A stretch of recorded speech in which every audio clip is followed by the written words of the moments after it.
My Lords, I must first apologise for my absence from this committee on Monday, particularly to the noble Lady Baroness Sherlock and the noble Lord Watson of Invergowrie, whose amendments I'd signed. It was entirely due to an administrative foul-up on my part. But I speak today in support of the noble Lord Willett's amendment, which in some ways reflects what's happening now in an ad hoc way. It was back in 2018 that Philip Auger was asked to review what was happening with student fees. In January, we had a interim response from the government on that.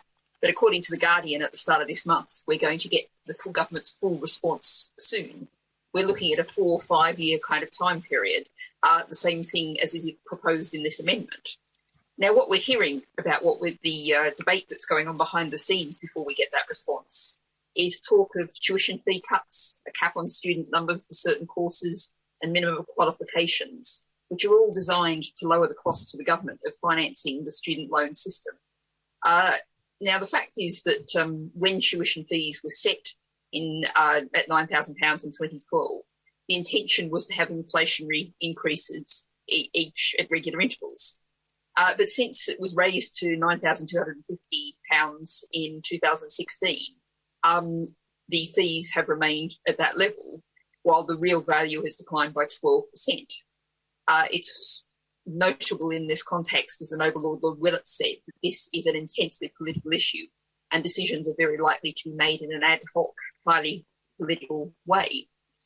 I think it's interesting that apparently the reports suggest that the Treasury is seeks to directly cut fees and increase repayments, while other parts of government favour more indirect means, such as minimum entry requirements and course caps.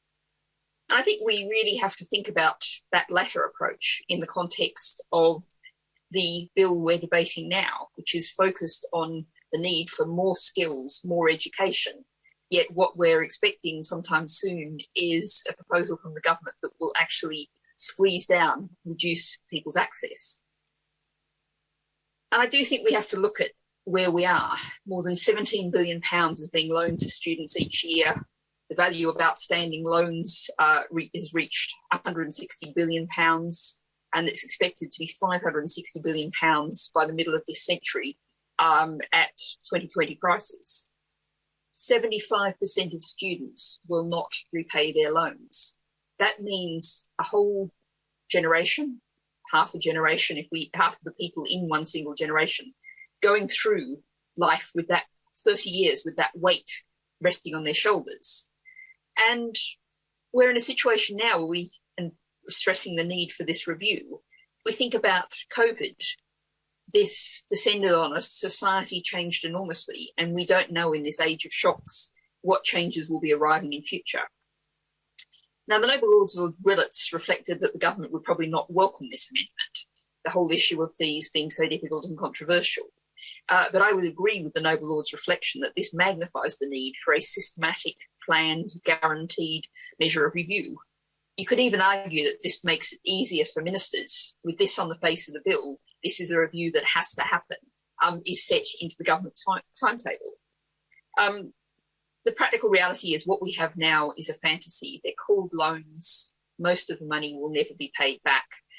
We do need to reflect as a society on the fact that education is a public good and it should be paid for from general progressive taxation, not weighed on the shoulders of individuals in situations where those who earn the most can actually, by paying off their loans fast, pay the least. We're in a situation where we need change. This amendment won't do that, but it does at least create a pause, a chance to think, a requirement to think about what we're doing to our young people and their future. Thank you, my lords.